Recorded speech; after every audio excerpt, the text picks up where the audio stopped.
Hello and welcome. This is Mouse Gunner, and we're back with some more Automation, the Car Company Tycoon game. And before I get back into doing my campaign roleplay, I'm going to knock the rust off with a little bit of playing around with some things that were added into the game since the last I played it. So, we're going to do a roleplay of a different kind, and we're going to build a new engine. And in this roleplay, I work for an English car company that focuses on sporty luxury cars. And it is the year 1972. And my company has long depended upon straight sixes as the main power plant within their vehicles. But times have changed, and we're going to have a couple things that are going to be affecting this build. First off, we're going to have new environmental constraints that are going to affect the build of the engine. And with those constraints, we have to keep up our sporty image by maintaining power levels. And we really can't rely on our straight sixes to be able to do that. So we're going to switch to V12s. Now we like how smooth of a straight six runs. So more or less, with the V12, we're just taking two straight sixes and bolting them together. I know it's more complicated than that, but in overall idea, that's what we're doing. So we're going to still have a relatively smooth engine with the V12. So we're going to go with... Not actually sure whether I want to go with aluminum or cast iron. This being 1972, I don't see a reason why we couldn't go with aluminum here. So why not? And the displacement I'm going to look for is 6 3/4. But I'm not sure if I want it to be a higher revving engine or a lower revving engine. I think I'm going to go with a higher revving engine. So let's go with a bigger bore than a stroke. So I'll go to roughly 89 here, and we'll bring that up. Well, I'm going to need more than that. Let's go up to 90. And I'm already forgetting that you can use the mouse wheel. Ooh, a little too far. Let's bring that down to 90 as I originally intended. And up. So we get our... That's close enough. 6 3/4 liters. Alright, moving along, we want, I think, overhead cam, and I'm going to do 2 valves per cylinder to start off, and we'll do aluminum head. Alright, so I'm going to start with just cast iron across the board, but that is more than likely going to change. Compression I'm going to bring down because I don't know what to expect with the engine. Let's say at 8 for now. Cam profile I'll keep at 40. Let's mess around with the style here. Don't really know what options we have for a V12. Oh, so we only have the one. That's actually not too surprising considering the fact that I chose an overhead cam and valve train.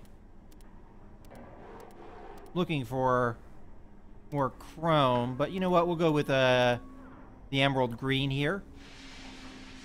Alright. Naturally aspirated. I don't believe turbocharged V12s are in the game yet. Obviously, it's not a choice.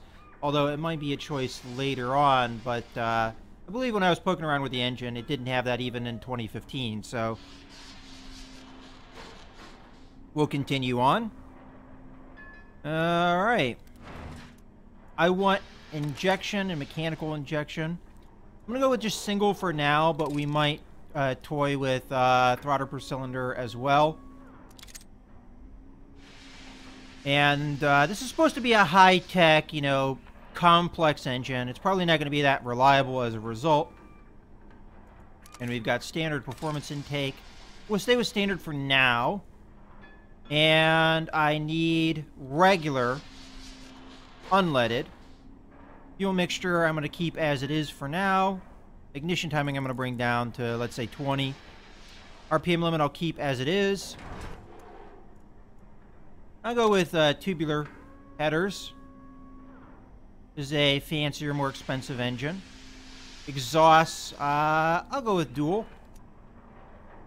But I'm going to stick a two-way cat on here. This is the environmental constraints that are going to hold back our power. And we'll start with no muffler, but we're going to have something. Okay, let's see how it runs. I'm hoping it's not going to break on me, but it might.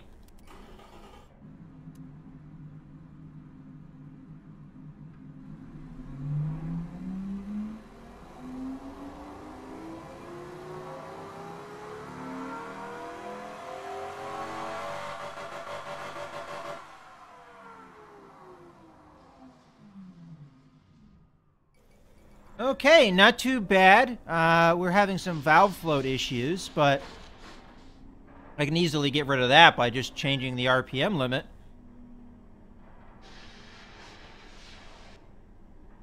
Honestly, pretty good. I was looking for close to 300 horsepower, and we're almost there, so not a whole lot of changes needed, although we are going to have to put on a muffler of some type to quiet down the noise, which is a little bit on the loud side. But I go with the straight through. I mean, we're going to want to have a little bit of noise. I think one reverse flow would probably be enough, or we could do 2 straight throughs. Let's see. 1 reverse flow brings it down to 46.4. 2 straight throughs brings it down to 46.7. Let's see how that affects power. So 1 reverse flow, really restrictive. 2 straight throughs, not so bad. Okay. What is our exhaust diameter looking for? 303 horsepower. So we're probably going to want to bring that up a little bit. And I'm going to assume that's probably as good as it's going to get for us. So 2-inch pipes. And that's all looking good for me. So, again, we're not far off from where I would like to be. How much fuel octane we're using, we have plenty of room still. So mostly it's just tweaking things to get that power up. So compression, let's start bringing that up. I'm going to at least put it at 8.5, which I did bring the power up. Of course, we also want to change the RPM limit here. We want to see where our peak performance index is, which it looks like right there, which is normally where I would put it. Okay, and the valve float's not as bad now.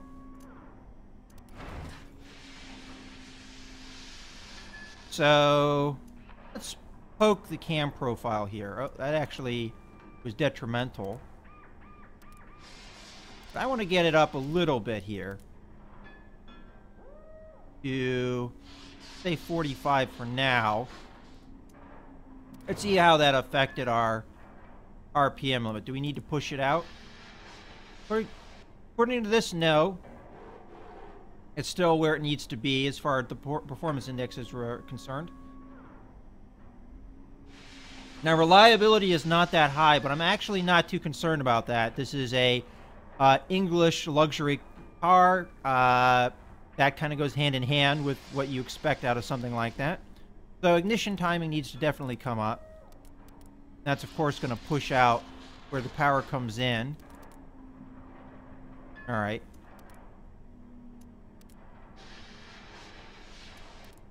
So we've got 295, 296. There's 300. So that's actually what I was looking for. But definitely I can push the engine further than that. There's no reason not to. I could lean out the mixture, though, to get better fuel economy. With the environmental concerns that we have, that might actually be a good idea. It looks like our valve float is a little bit better now. Let's see. Nope, we're still where we need to be as far as our peak performance index. So maybe push the ignition timing a little bit further. And then fuel mixture, I think I'm going to bring down. I'm not going to bring it down a lot. This is going to rob us of power as well as add on fuel octane that we're spending up, which we still have a lot to use, but bring that down. Alright, I'm going to put it at 14.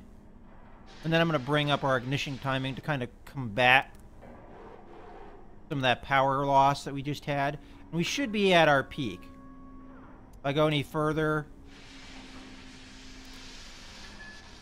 I'm going to have knocking.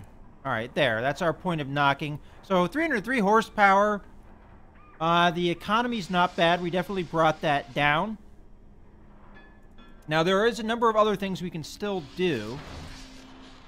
First off, checking the exhaust diameter. Is that still the peak? Yes, it is. What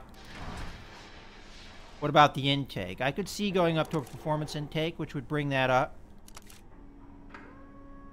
And then we also have throttle per cylinder, which is going to give us a lot of throttle response, but not a whole lot else. It's going to reduce weight a little bit. Didn't really affect our actual power here.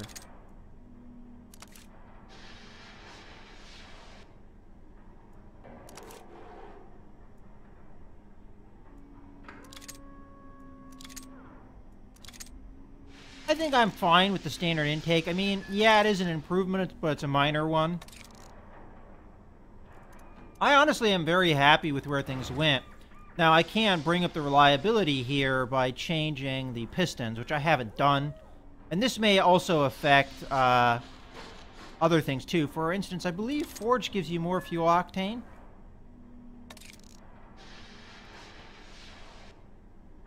Now, I'm going to assume it's the RPM that is our issue here. So, going to this version of cast over that version of cast isn't going to really help. So, forged for sure. And probably forged as well. And we're going to make the engine smoother by doing this too, because we're reducing weight. You could also go to I-beam steel here, which would increase reliability even more. Well, honestly, this didn't do anything about it because it has the same max RPM limit as a cast. So where we really want to be is I-beam steel, but it's going to make our engine smoother because of the reduction in weight over cast. So 82.3 versus 82.7. And then we could go with a forged crank, although technically our crank is fine. That's not going to really affect our reliability. It will affect our smoothness, though, because, of, again, of reduced mass. So, reciprocating mass specifically. And we could also mess with the valve train. Move that to 3 valves per cylinder. That would probably get rid of the valve float, as well as giving us more power. So I think I'm going to go that route. So we've got pretty much green across the board, although it says a little bit of valve float is occurring. Now, of course, by doing that, I'm changing where the power comes in pretty dramatically, and we would have to bring up the RPM limit to match. So why not? Let's push the engine a little bit harder now. So we're going to need to find the new peak, which looks to be about there. So we push that up. Notice how much worse the valve float is. So I'm not really sure if that was a change I wanted to make. Let's switch that back down. And we'll go back down to, I believe it was 5,500.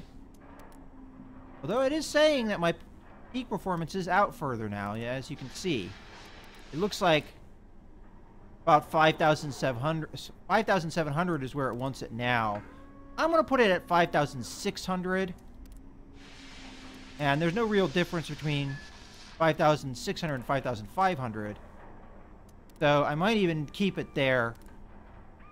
Although the difference in reliability is negligible as well. Whereas it's also negligible here. So there's no reason why not to go out to 5,700. And even 5,800 is not that big of a dip in reliability. Alright, so we can get to the peak, actually. So let's put it at that 5,700 peak, roughly. Alright.